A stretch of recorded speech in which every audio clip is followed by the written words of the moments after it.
everyone, welcome back to another breakdown. Today we're gonna talk about the song Olson by Birds of Canada. Olson is the 13th song in the album Music Has the Right to Children that was put out in the year 1998. We discussed actually another song from this album here in this channel, which was ROYGBIV. If I'm gonna leave the link in the description if you guys are interested, go check that out. Olson is a really short song, a really short idea, and it almost sounds like an interlude in the album when it happens. It introduces to Beat Standing Alone, which is another great tune that I'm definitely gonna break it down. And the duo stated in an interview to a website called Force Field, I'm also going to leave the link in the description, that the song title comes from a surname of a family that they know. And some argue that the Olson could be an allusion to Melissa Olson, which was the director to DAYVAN COWBOY video. And some other folks argued that this could be a reference to Frank Olson, a scientist that has a really weird case of a death involving LSD. If you're interested, I'm gonna leave the link in the description too if you want to follow that through. All right, it's again another cryptic title, as they often do with their songs. We discussed about that here in previous videos. So yeah, enough of that. Let's now try to recreate the song and see how they built such an evocative, such an evoking atmosphere to the song, and try to understand what is this song about in terms of arrangement, of the chords that they are using, and use that as fuel to our own ideas and projects that we are pursuing right now or in the future or whatever. Okay, let's go. All right, here we are. Let's get down to business. Olson by Birds of Canada. First, a quick overview of this song. We're gonna start things here already with the main chords, the main idea.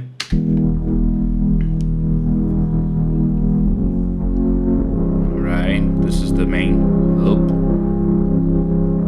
As it's a little bit obvious, it consists of 3 chords. We're gonna talk about those a little bit later. After two times of that loop idea, we get introduced to this melody here, to this synth melody that we also gonna discuss, and then after the chords being played along with the melody, we get this kind of an outro here that is a piano playing pretty much the same chords as before, but I suppose in a different voicing. All right, so that's about it about the structure of the song, the arrangement, and everything. All right, let's dive into the song for real right now. First, we're gonna talk about the BPM of this one. It's a little bit weird, as usual with Birds of Canada. We have a 140 BPM of a song, 142, something like that. I'm not so sure about the tempo of this one because I didn't have any percussive element or drums or a beat to be a little bit more accurate and precise with everything, but I guided myself by the pads and how they play them, because there is this sort of a loose feeling to this song, some sort of a free time format to it that I'm not so sure about, but I have this kind of approximation, and I put an automation to the tempo, to the BPM too, just to adjust everything to make it on point to what I was creating with the MIDI version to it. As you guys are seeing, I did my MIDI recreation this time once again, and we're gonna talk about that too. All right, in this case, as I already talked about in other videos, the tempo fluctuation is probably due to the fact that this song was produced in tape, and that they recorded everything in tape, and tape being this analog equipment, it could introduce these minor differences and kind of imperfections. But what is interesting about that is the fact that because the tempo is fluctuating so much and shifting, we have this loose feel to the song, this kind of a freedom to the tempo of the song. We are not so sure. It's not that predictable when the chord will end and start another one. It's familiar, but sometimes it doesn't happen exactly as we are expecting, and that sometimes could be a good thing because we are working with lots of loop ideas, and the repetition of things could be a little bit monotonous, a little bit boring. But just to show you guys and demonstrate how everything is working with the metronome and to this BPM that I figured could work with this song, I'm gonna play it from time to time.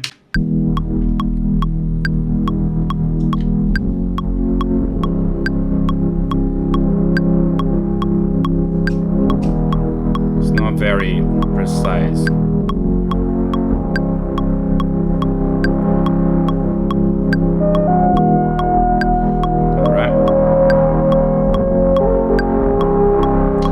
It's just an approximation to get everything down, to be a little bit, to have this solid foundation to my recreation and make everything possible. All right, so let's talk about the beginning of the song, how everything starts. We have here this main loop idea. As I told you, we have 3 chords, which are an E major here in the first one. As you guys can see, we have an E, a G sharp, an E again, and a B. That would give us the E major chord. We then move to an F major chord. We have here an F sharp major chord. We have an F sharp, a C sharp. We have this A sharp here. Everything in the chord of everything that forms the F sharp chord. And then we have a C sharp major chord here, the C sharp, the G sharp, and everything. I'm not sure in the case of this last chord that the voicing includes the E sharp note or the F natural that is present in the C sharp chord. And every time I would put the F note, it would sound a little bit off, as if the third is being, as if they were omitting the third. Although in this outro here, we'll distinctively hear the F note, as we'll be talking about a little bit later. All right, so yeah, the main chords with the F note or not are E major to an F sharp major to a C sharp major. All right, so that's it. I did my recreation to the chord progression. I'm gonna show you guys now. All right, just my recreation.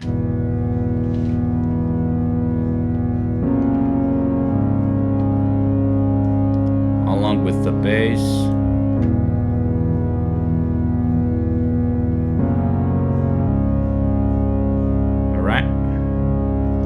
Along with the original one.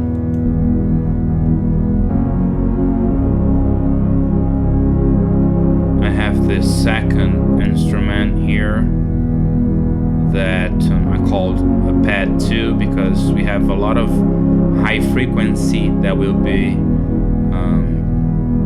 really obvious in the later sections of the song. I'm gonna highlight it also here. I'm gonna mute the original, just my recreational.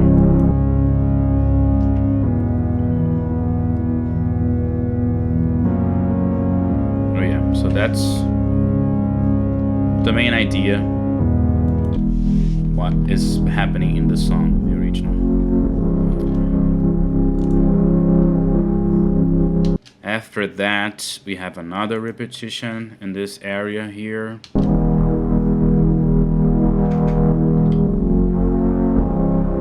If we compare the sound in this area,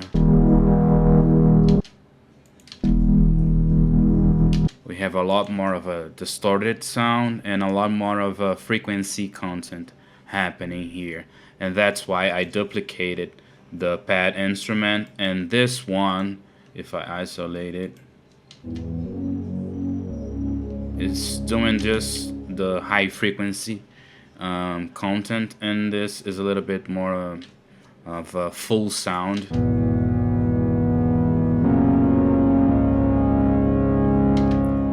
I'm also using an overdrive here to saturate the sound along the way. I have an automation here on the dry wet to show you guys, and it will be increasing, because if I showed you guys already, this song, although it's very repetitive, has a lot of morphing sounds to it, and a lot of the frequency is kind of filtered in the beginning if we compare to the ending result.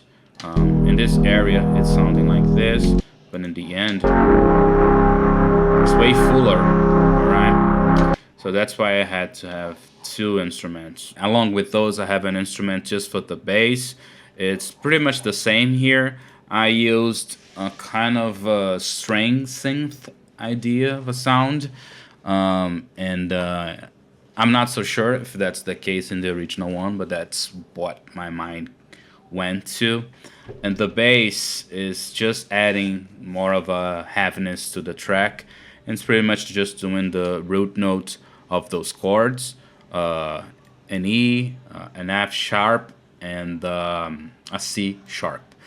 Alright, so after it happening for 2 times this main idea, we have the melody that I already showed you guys earlier. So let's listen for that.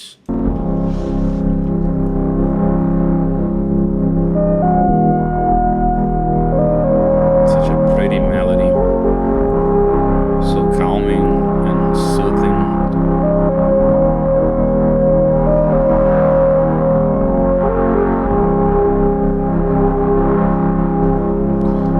I really like this song, and I really like this song, and I was really eager to talk about this one because it's such a deep, such a great moment when this happens in the album, the Music Has the Right to Children album, because it's such a hypnotic, it's such a hypnotic sound and song. And you know, it led me to a lot of moments and to a lot of reflections and everything. It was such an interesting experience to analyze this one, because I was like seeing behind the curtains how they built such an emotion, such a moment in the record. And I guess this melody has a lot to do with that. Here we have the notes for the melody. It's a D sharp, an F sharp, we have a C sharp here, an A sharp, this long G sharp. That's a beautiful moment too in the melody. And then we have sort of a repetition in the same pattern here to then the same one ending things. The cool thing about this melody is how the sound is so old in a way. It sounds like a sine wave, pretty much a simple sine wave, I guess. Something like a flute. I don't know, but it has this characteristic of a note sound. It has this it has a lot of dissonance, and that's an interesting thing. It reminds me of the fact that, again, I was trying to figure the chords in this one, and the tuning was a little bit off. Again, was a little bit weird. It wasn't in the 44 hertz pattern, I guess. So I had to shift things down by minus 30 or 25 cents in the melody, minus 25 cents too. Yes, I guess that's what happened. Something similar to what happened in my recreation to the song Is Us by FX Twin. You guys can check that out too if you're interested. But yeah, the melody, along with the fact that this has this nostalgia feel to it, it has this old feeling too. It's a cool sound design idea. They play a little bit around with the portamento of the synth, which is how fast the note moves from one to another, how this G sharp morphs into this F sharp is a little bit more continuous in this case, and it's almost close to how our singing voice works, how a human singing would work. As we change from a note to another, we sing a continuous interval, something like that, you know. If I showed you guys just by playing it along.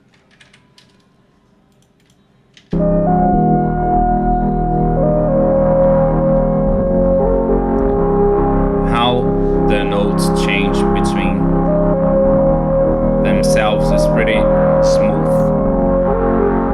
And I guess that's a good way to describe the feeling of the sound.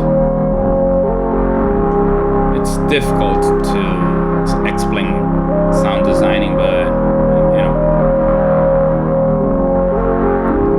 I could actually say to you guys how I recreate it. I'm gonna show you it along with the original, just my version,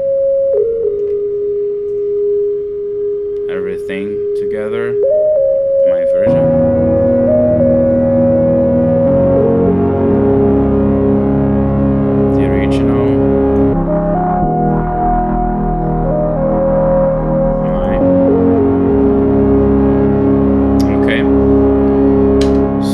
I did this in a very simple fashion.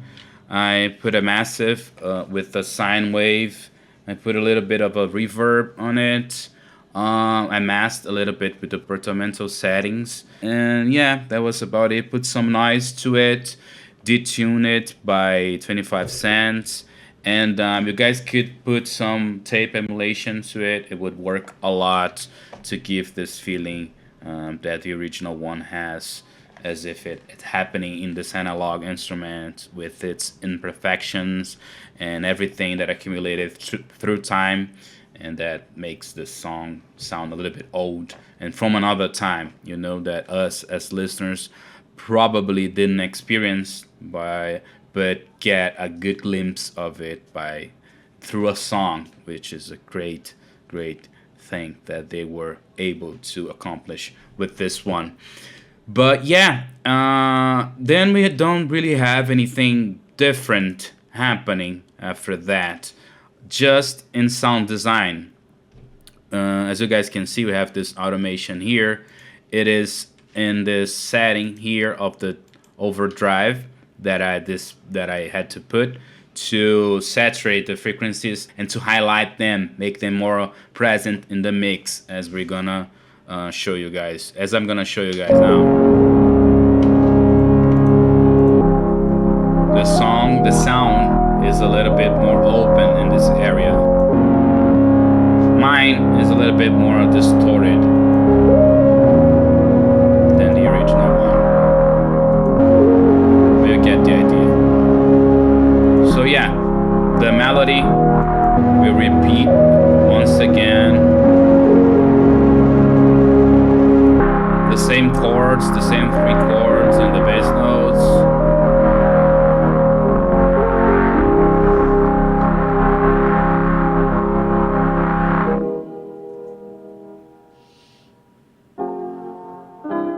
That's such a beautiful part.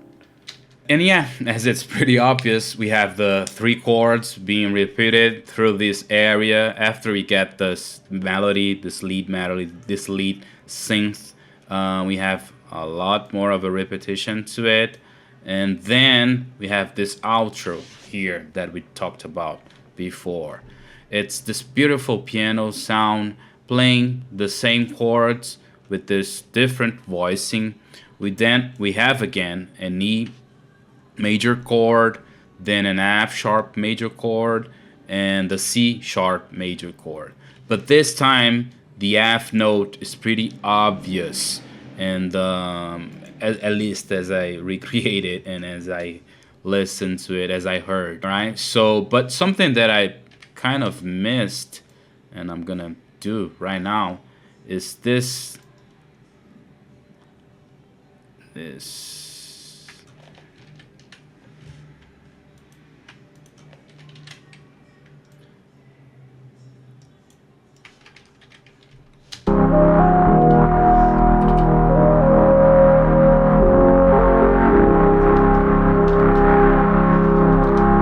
That actually the piano chords, I guess they start in this area here, but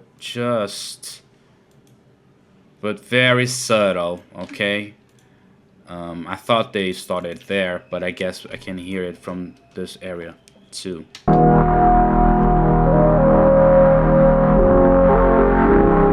Alright, yes, it's definitely there.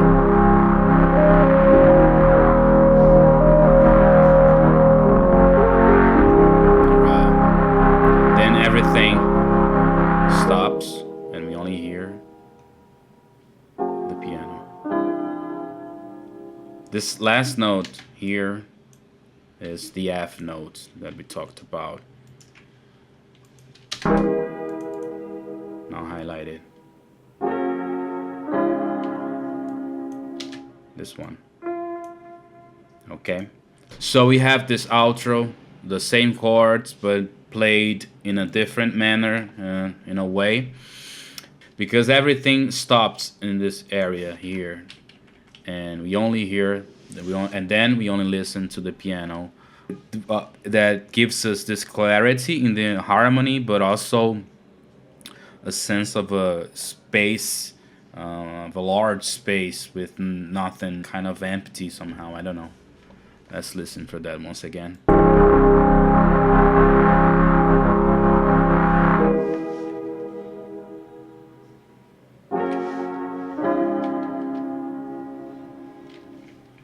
Just my...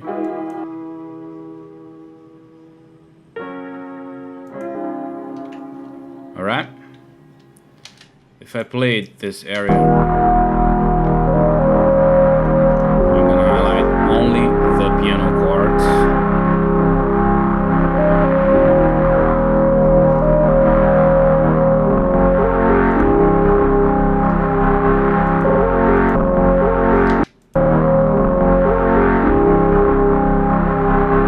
It's possibly filtered too. Such a beautiful sound.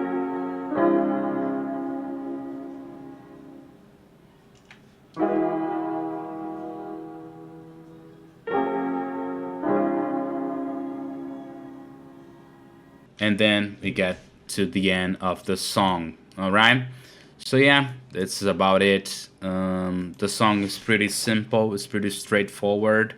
I guess we can have a lot of ideas from this song. One is try to have a morphing sound to our instruments. As we hear, they only play the same chords, but the sound is pretty different from this. If we compare this area here, everything's kind of closed. We do not have high frequency content so present in the mix. The filter is gonna be opening around this area. Everything is open. It's a little bit more of bigger sound somehow, a little bit distorted. Everything is intense in this area. Very dynamic song, an interesting one. And also this melody, so simple yet so effective, because it breathes along with the song.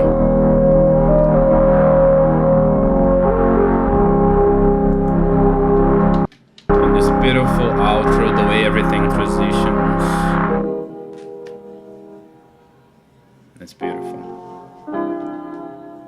Alright, so yeah, this could easily be a template to an idea that we could try to develop ourselves.